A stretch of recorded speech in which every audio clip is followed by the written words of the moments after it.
ആകാശവാണി. നമസ്കാരം. വാർത്തകൾ വായിക്കുന്നത് ദീപു എസ് എൽ.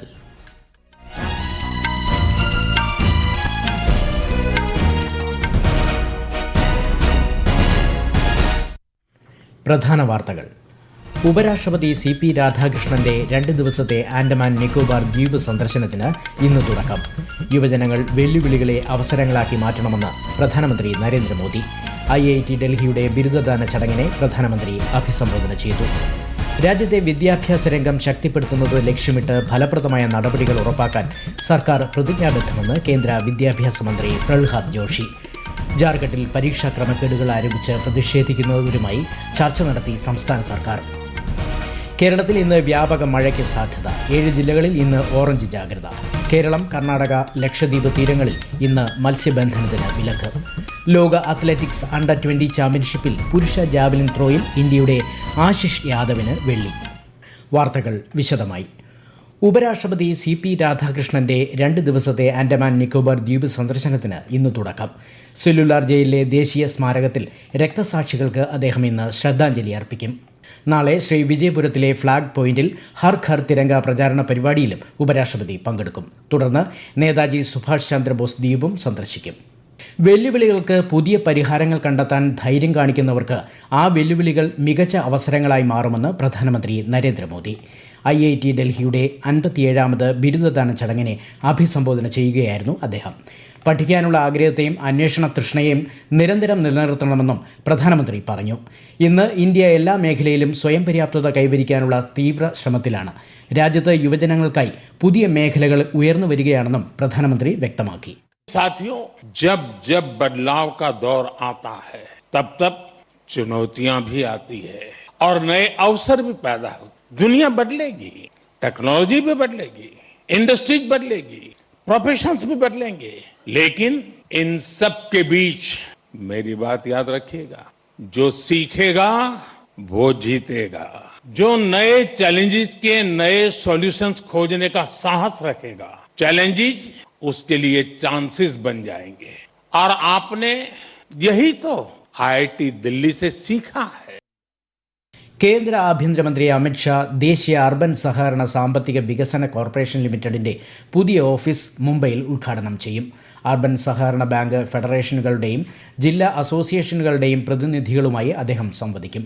മേഖലയിലെ സൈബർ സുരക്ഷ, സാങ്കേതിക വിദ്യ എന്നിവ ശക്തിപ്പെടുത്തുന്നതുമായി ബന്ധപ്പെട്ട് NUCFDCയും ദേശീയ ഫോറൻസിക് സയൻസസ് യൂണിവേഴ്സിറ്റിയും തമ്മിൽ ധാരണാപത്രം ചടങ്ങിൽ കൈമാറും.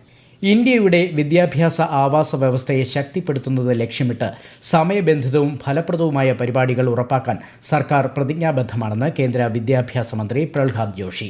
13ാമത് ബ്രിക്സ് വിദ്യാഭ്യാസ മന്ത്രിമാരുടെ യോഗത്തിൽ പങ്കെടുത്ത് ന്യൂഡൽഹിയിലേക്ക് മടങ്ങിയ കേന്ദ്രമന്ത്രി ഇന്നലെ വിദ്യാഭ്യാസ മന്ത്രാലയത്തിലെ മുതിർന്ന ഉദ്യോഗസ്ഥരുമായി നടത്തിയ കൂടിക്കാഴ്ചയ്ക്കിടെയാണ് അഭിപ്രായം പങ്കിട്ടത്. എല്ലാവരെയും ഉൾക്കൊള്ളുന്നതും ഭാവിയിലേക്ക് തയ്യാറായതും ആഗോളതലത്തിൽ മത്സരാധിഷ്ഠിതവുമായ ഒരു വിദ്യാഭ്യാസ സംവിധാനം കെട്ടിപ്പടുക്കുക എന്ന കാഴ്ചപ്പാടുമായി സർക്കാർ മുന്നോട്ടു പോകുമെന്നും അദ്ദേഹം കൂട്ടിച്ചേർത്തു. ജാർഖണ്ഡിൽ പരീക്ഷകളിലെ ക്രമക്കേടുകൾ ആരോപിച്ച് പ്രതിഷേധിക്കുന്ന വിദ്യാർത്ഥികളുമായും ഉദ്യോഗാർത്ഥികളുമായും സർക്കാർ ഇന്ന് ചർച്ച നടത്തി. റാഞ്ചിയിലെ സ്റ്റേറ്റ് ഗസ്റ്റ് ഹൌസിലായിരുന്നു യോഗം. വിദ്യാർത്ഥികളെയും ഉദ്യോഗാർത്ഥികളെയും പ്രതിനിധീകരിച്ച് 8-അംഗ സംഘമാണ് സർക്കാർ ഉദ്യോഗസ്ഥരുമായി ചർച്ച നടത്തുന്നത്. പരീക്ഷാ ക്രമക്കേടുകൾക്കെതിരെ കഴിഞ്ഞ 2 ആഴ്ചയായി തലസ്ഥാനത്ത് നടന്നുവരുന്ന പ്രതിഷേധങ്ങൾക്ക് ശേഷമാണ് ഈ ചർച്ച.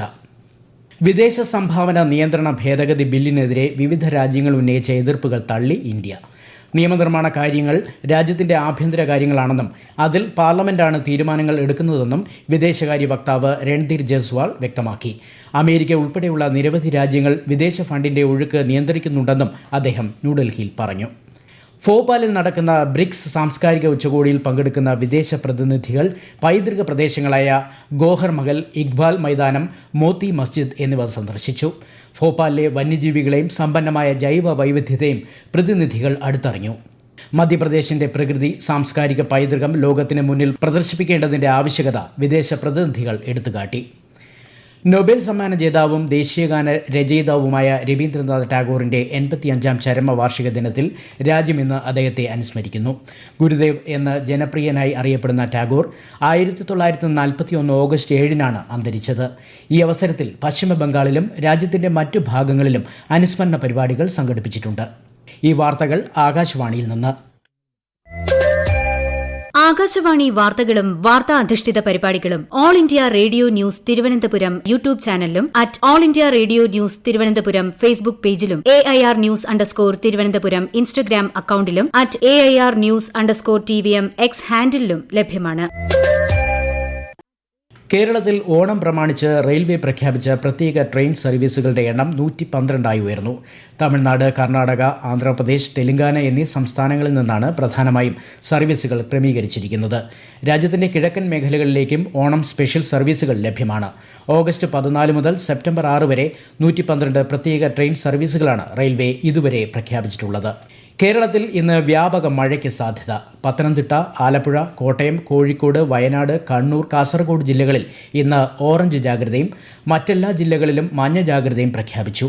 ശക്തമായ കാറ്റിനും മോശം കാലാവസ്ഥയ്ക്കും സാധ്യതയുള്ളതിനാൽ കേരളം, കർണാടക, ലക്ഷദ്വീപ് തീരങ്ങളിൽ ഇന്ന് മത്സ്യബന്ധനത്തിന് വിലക്കേർപ്പെടുത്തി.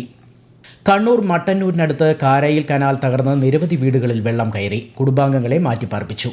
കൂടുതൽ വിവരങ്ങളുമായി ആകാശവാണി കണ്ണൂർ ജില്ലാ പ്രതിനിധി KO ശശിധരൻ. കനത്ത മഴയെ തുടർന്ന് ഇന്നലെ രാത്രി 11 മണിയോടുകൂടിയാണ് കാരാത്തെഴുപ്പിൽ ഭാഗത്തെ പഴശ്ശി കനാലിന്റെ ഒരു ഭാഗം തകർന്നത്. 2 ഇടങ്ങളിലാണ് മണ്ണിടിഞ്ഞത്. സമീപത്തെ 10 വീടുകളിലാണ് വെള്ളം കയറിയത്. 5 കുടുംബങ്ങളെയാണ് മാറ്റിപ്പാർപ്പിച്ചത്. അഗ്നിരക്ഷാ സേനാംഗങ്ങളും സ്ഥലത്തെത്തിയിരുന്നു. പ്രദേശം മുഴുവനും ഇപ്പോഴും വെള്ളക്കെട്ടിലാണ്. കണ്ണൂർ ജില്ലയിൽ ഇന്നലെ രാത്രി വ്യാപകമായ കനത്ത മഴയാണ് ലഭിച്ചത്. ഇന്ന് രാവിലെ മുതൽ മഴയ്ക്ക് അല്പം ശമനമുണ്ട്. മുല്ലപ്പെരിയാർ അണക്കെട്ടിന്റെ ഷട്ടർ കാർഷിക ആവശ്യങ്ങൾക്കായി ഇന്ന് തുറക്കും.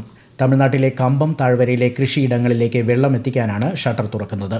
14,707 ഏക്കർ സ്ഥലത്തെ ഒന്നാം നെൽകൃഷിക്ക് ആവശ്യമായ ജലമാണ് അണക്കെട്ടിൽ നിന്ന് തുറന്നുവിടുന്നത്. തമിഴ്നാട് മന്ത്രി CTR നിർമ്മൽ കുമാറിന്റെ നേതൃത്വത്തിലാണ് നടപടി. മോശം കാലാവസ്ഥയും ജമ്മു ശ്രീനഗർ ദേശീയപാതയിലെ തടസ്സങ്ങളും കാരണം ജമ്മുവിൽ നിന്ന് ബാൽത്തലിലേക്കുള്ള അമർനാഥ് യാത്ര നിർത്തിവെച്ചു. അതേസമയം ബാൽത്തലിൽ നിന്ന് വിശുദ്ധ ഗുഹാക്ഷേത്രത്തിലേക്കുള്ള യാത്ര പതിവ് പോലെ തുടരും. ദർശനം നടത്തിയ യാത്രക്കാർക്ക് ബാൽത്തലിലേക്ക് പുറപ്പെട്ട് ജമ്മുവിലേക്ക് പോകാനും അനുവാദം നൽകിയിട്ടുണ്ട്. രാജ്യം 80ാം സ്വാതന്ത്ര്യ ദിനാഘോഷത്തിലേക്ക് കടക്കുമ്പോൾ ഹർ ഘർ തിരങ്ക പ്രചാരണത്തിന്റെ ഭാഗമായി ദേശീയ പതാകകളും തിരങ്ക പ്രമേയമാക്കിയുള്ള അലങ്കാര വസ്തുക്കളും നിർമ്മിച്ച് ജമ്മു കാശ്മീരിലെ ഉധംപൂരിലെ തയ്യൽ പരിശീലന കേന്ദ്രത്തിലെ വനിതകൾ. State bank of India rural self employment training ഇൻസ്റ്റിറ്റ്യൂട്ടിൽ നൈപുണ്യ വികസന പരിശീലനം നേടുന്ന 30 വനിതകളാണ് ഇതിൽ പങ്കാളികളാകുന്നത്. ഹർ ഘർ തിരങ്ക പ്രചാരണത്തിന് പിന്തുണ നൽകുന്നതിനൊപ്പം പരിശീലനാർത്ഥികൾക്ക് പ്രായോഗിക തയ്യൽ പരിചയം ഉറപ്പാക്കാനും ഇതിലൂടെ സാധിക്കുന്നു. അമേരിക്കയിലെ യൂജിനിൽ നടക്കുന്ന ലോക അത്ലറ്റിക്സ് അണ്ടർ-20 ചാമ്പ്യൻഷിപ്പിൽ പുരുഷ ജാവലിൻ ത്രോയിൽ ഇന്ത്യയുടെ ആശിഷ് യാദവിന് വെള്ളി മെഡൽ. 74.09 മീറ്റർ ദൂരമെറിഞ്ഞാണ് വെള്ളി നേട്ടം. നീരജ് ചോപ്രയ്ക്ക് ശേഷം ലോക അത്ലറ്റിക്സ് അണ്ടർ-20 ചാമ്പ്യൻഷിപ്പിൽ വെള്ളി മെഡൽ നേടുന്ന രണ്ടാമത്തെ ഇന്ത്യക്കാരനായി ആശിഷ് മാറി. ദക്ഷിണാഫ്രിക്കയുടെ ജാൻ ഹെൻറിക് ഹെയ്മാൻസിനാണ് സ്വർണം. യുക്രൈൻ തലസ്ഥാനമായ കീവിന് സമീപം റഷ്യ നടത്തിയ മിസൈൽ ആക്രമണത്തിൽ ഒരു കുട്ടി ഉൾപ്പെടെ 3 പേർ കൊല്ലപ്പെട്ടു. ഇന്ന് പുലർച്ചെ കീവിന്റെ കിഴക്കൻ മേഖലകളിലാണ് ആക്രമണമുണ്ടായത്. അതേസമയം യുക്രൈൻ പ്രസിഡന്റ് വൊളോഡിമിർ സെലൻസ്കി തന്റെ പ്രഥമ സന്ദർശനത്തിനായി സെർബിയയിലെത്തി. യുക്രൈന് കൂടുതൽ അന്താരാഷ്ട്ര പിന്തുണ ഉറപ്പാക്കാനാണ് സെലൻസ്കിയുടെ ശ്രമം. റഷ്യൻ ഇന്ധനവും അവരുടെ പ്രധാന ഉപഭോക്തൃ രാജ്യങ്ങളെയും ഉപരോധിക്കുന്നതിനുള്ള ബില്ലിന് US സെനറ്റിന്റെ അംഗീകാരം. സാങ്ഷനിങ് ആക്ട് ഓഫ് 2026 എന്ന പുനർനാമകരണം ചെയ്ത ബിൽ 11-നെതിരെ 86 വോട്ടുകൾക്കാണ് സെനറ്റ് അംഗീകരിച്ചത്. റഷ്യൻ എണ്ണയും വാതകവും ഇറക്കുമതി ചെയ്യുന്ന ആദ്യ 5 രാജ്യങ്ങളിൽ നിന്നുള്ള സാധനങ്ങൾക്ക് 100% തീരുവ ചുമത്താൻ പ്രസിഡന്റ് ഡൊണാൾഡ് ട്രംപിനെ ഈ ബിൽ അനുവദിക്കും. പ്രധാന വാർത്തകൾ വീണ്ടും. ഉപരാഷ്ട്രപതി CP രാധാകൃഷ്ണന്റെ 2 ദിവസത്തെ ആൻഡമാൻ നിക്കോബാർ ദ്വീപ് സന്ദർശനത്തിന് ഇന്ന് തുടക്കം. യുവജനങ്ങൾ വെല്ലുവിളികളെ അവസരങ്ങളാക്കി മാറ്റണമെന്ന് പ്രധാനമന്ത്രി നരേന്ദ്രമോദി. IIT ഡൽഹിയുടെ ബിരുദദാന ചടങ്ങിനെ പ്രധാനമന്ത്രി അഭിസംബോധന ചെയ്തു. രാജ്യത്തെ വിദ്യാഭ്യാസ രംഗം ശക്തിപ്പെടുത്തുന്നത് ലക്ഷ്യമിട്ട് ഫലപ്രദമായ നടപടികൾ ഉറപ്പാക്കാൻ സർക്കാർ പ്രതിജ്ഞാബദ്ധമെന്ന് കേന്ദ്ര വിദ്യാഭ്യാസ മന്ത്രി പ്രഹ്ലാദ് ജോഷി. ജാർഖണ്ഡിൽ പരീക്ഷാ ക്രമക്കേടുകൾ ആരോപിച്ച് പ്രതിഷേധിക്കുന്നവരുമായി ചർച്ച നടത്തി സംസ്ഥാന സർക്കാർ. കേരളത്തിൽ ഇന്ന് വ്യാപക മഴയ്ക്ക് സാധ്യത. 7 ജില്ലകളിൽ ഇന്ന് ഓറഞ്ച് ജാഗ്രത. കേരളം, കർണാടക, ലക്ഷദ്വീപ് തീരങ്ങളിൽ ഇന്ന് മത്സ്യബന്ധനത്തിന് വിലക്ക്. ലോക അത്ലറ്റിക്സ് അണ്ടർ-20 ചാമ്പ്യൻഷിപ്പിൽ പുരുഷ ജാവലിൻ ത്രോയിൽ ഇന്ത്യയുടെ ആശിഷ് യാദവിന് വെള്ളി. വാർത്തകൾ കഴിഞ്ഞു. അടുത്ത വാർത്താ പ്രക്ഷേപണം വൈകുന്നേരം 6:30.